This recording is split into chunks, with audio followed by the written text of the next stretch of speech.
find me a pilot that will tell you that a 767 can fly 600 miles an hour at sea level. You can't find one because it's an impossibility. Sure. It would reach resonance frequency. That plane would shake apart. It would come apart at the seams, literally. Absolutely. And aluminum certainly cannot pierce through 2 feet of steel. And you have a Category 3 hurricane for 4 days, was headed right toward New York. And for the 24 hours surrounding 9/11, it basically stayed offshore. It got a little bit bigger and then headed the opposite direction. Yep. It all smacks of some kind of scalar, non-Hertzian wave technology in effect there during that time frame. No question about it. I think the only way we're ever really going to know the truth, or at least get closer to it, is to constantly put pressure. And I mean, not just on, public. I'm not talking about public, quote unquote, officials. I'm talking about just put this information up into the face of everybody that we know. We have to, bring this to the attention of our friends, coworkers, family members, neighbors, you name it. I mean, you just have to talk about this stuff with people to bring it into the general consciousness. Until more people want answers aren't going to come. More people have to demand answers. They have to come forward and talk about this without fear, unapologetically saying, hey, this is a legitimate question. There's nothing wacky or strange in asking these questions. This is talking about basic laws of physics and mechanics that cannot suspend themselves like this. And that's what the official story asks you to believe. The official story is the conspiracy theory and the religion, folks. I mean, that's asking people to believe that laws of physics can suddenly suspend themselves. That's absolutely requires much more faith and belief than believing that there may have been some unknown technology at work that was used by the military-industrial complex to stage this grand event so that they could go in and war on other countries and take whatever resources they want from them. I mean, that to me makes a whole infinitely lot more sense than 19 so-called radical Islamicists with box cutters made NORAD stand down and basically flew. And so I thought the fact that this extremely important seismographic data that, like you mentioned, shows that there is a very, very small and short signal, much smaller, much quieter, and much shorter than one would expect if buildings were slamming to the ground for whatever reason, whether it's from a building toppling over, from gravity just crushing it, or whether it's from actually explosives being detonated to take out the supports, having the building come down that way. Neither of those situations added up with the seismographic evidence. It's far too quiet and far too fast to be explained by those things. And so I found it to be very concerning that information was not on the website. And at this time, I was still naive. Okay, I've got to ask you now about Dr. Judy Wood's book came out in, I think it was spring or late winter, early in 2010. So when did you discover Dr. Wood's work? Around about this time? This was the time. This is what I'm kind of referring to, is when that person referred me to all of these other facts and pieces of evidence that were not found on the Architects and Engineers for 9/11 Truth website. They were referring to me to the body of facts and information that Dr. Judy Wood has gathered. And so it was mainly through her website, since her book was not out yet at that time, that I was able to start learning about all these facts, such as the seismographic data. And so I grew very concerned about it. Just a couple other ones that I want to mention is the United States Geological Survey dust analysis. They took not only microscopic samples of the dust, but they also did overhead imaging using NASA's Avarice instrument, thermal data from that instrument that flies overhead. They also took spectrometer images. There's these verifiable, hardcore scientific facts that everyone should know about, but for some reason they were not present on that website. So I grew very concerned, and I was naive, thinking that perhaps the Architects and Engineers for 9/11 Truth people just did not know about them. So my next step was naturally to message Richard Gage about that and say, hey, I'm a donor. Hey, I'm a supporter. Do you know about all these facts? And if you do, why aren't they on the website? Can we get them on there, or is there a place where we can post them? And the result of that was that I never heard back from him, and I went to check on my account later on. I had not put any of this information in my profile because I was still unsure about it, and I was still processing it and still waiting to hear back from Mr. Gage and wanting to get his opinion on it, because I looked up to him at the time, and I never heard back from him. And when I went to check my profile on the account and see if maybe there was a reply from him, or maybe if some of these facts were now on the website, maybe he heard about them from me for some reason, I found out that I had been removed from the petition and that my account had been banned. And it had been done in silence. I didn't receive any type of warning or notification. I just was quietly swept under the rug for sending a private email to Mr. Gage that was not even public. I didn't post it anywhere. It was just between me and him. He never replied. So what was your reaction? I felt very betrayed, naturally, especially since, first of all, you expect this individual to either say, oh, wow, I didn't know about this stuff. Thank you so much. This is going to help the cause. We'll get this on the website right away, versus another type of response that I feel would have been appropriate would have been saying, oh, we know about this, but here's our opinion of it, or we don't think it's as important as the thermite residue, or some type of explanation for why it wasn't on there.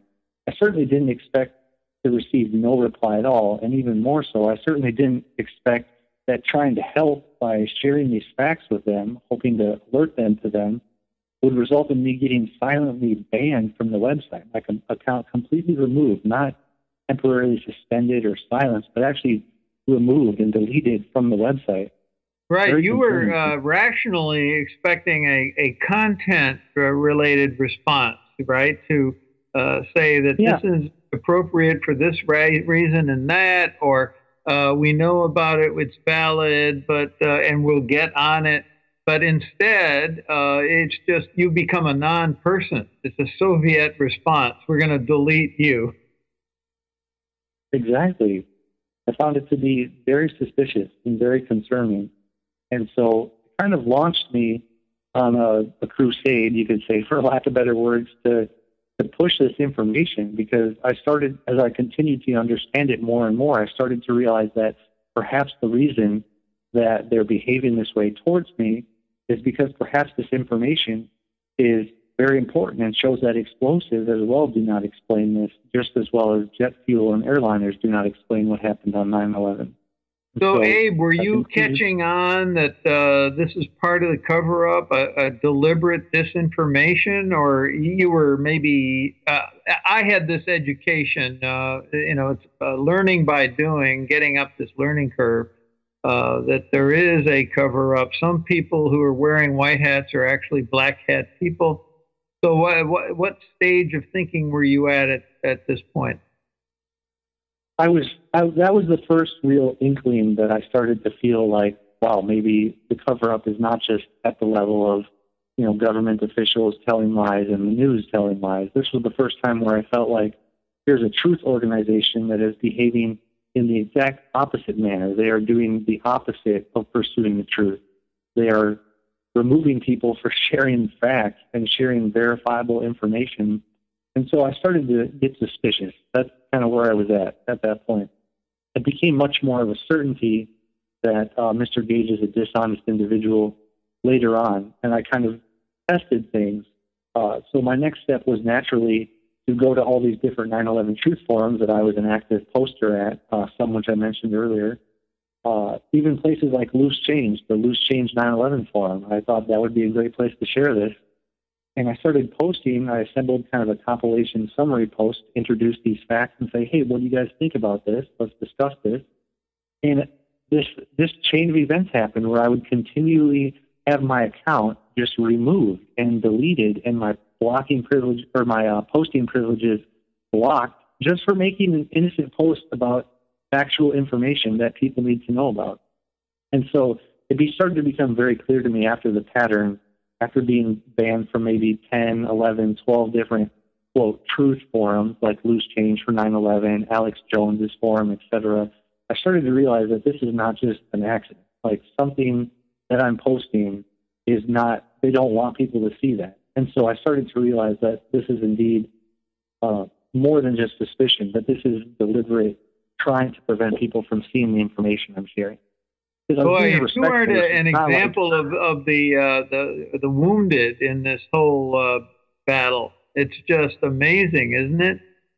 But I want you to culminate in this. Tell us about this confrontation, or maybe you need more lead up. But that is a very noteworthy event. That personal confrontation. Tell us about that. It's on. It's one of your 104 videos posted on your YouTube channel. So listeners, check that out. The Abraham Hafiz Rodriguez YouTube channel. Tell us about it. Yeah. The YouTube site is just youtube.com/Pooksta, which is spelled Pookzta. But that was just a result of me finding all these pieces of information that I wanted to get out there. A lot of them were available in the format of a YouTube video or another type of video that I was able to copy and share to my YouTube channel to try and bring awareness to the information. Like you asked, you want me to get towards the confrontation with Mr. Gage. So just a few more things to lead up to it very quickly. Okay. I started to become really certain about what was going on after the incidents that I mentioned, after AE911 Truth, where I started to get blocked by all of these various forums, such as Loose Change Forum, Alex Jones Forum, and whatnot. And then I went to Wikipedia because I thought, well, I'm a scientific person. I have a bachelor's in biology at that time. That was before I had finished medical school, of course. And I know that Wikipedia was supposed to be completely open and free for the public to edit things, and as long as they're factual and correct. So I made sure that my facts were correct. I made sure I had excellent sources, such as to the seismographic data, the University of Alaska data, all that information, as well as information about Dr. Wood's Supreme Court case where she actually filed this evidence in the court of law. And I tried to first create a page for Dr. Judy Wood to put her name on there. She didn't ask me to or anything like that. I made sure to contact her to get permission first. But I was so concerned about this information that I wanted to make sure I got a page with her name and her massive list of scientific credentials on there, as well as some of this information that she's found and put together for us to look at. And within just a few hours of creating the page, it got removed. And the reasons I was given by the Wikipedia moderators were completely false. They were saying things like, oh, this is not a credible source, but obviously this is indeed a credible source. Like, you can go to Columbia University Seismographic Institute and find this data raw from the source. You don't have to get it from a YouTube video or from an alternative news site or anything like that. And so they were saying one thing, but what they were saying was not adding up with the truth. And so I continued to try and appeal, and I had no success. They continued to give me the same responses.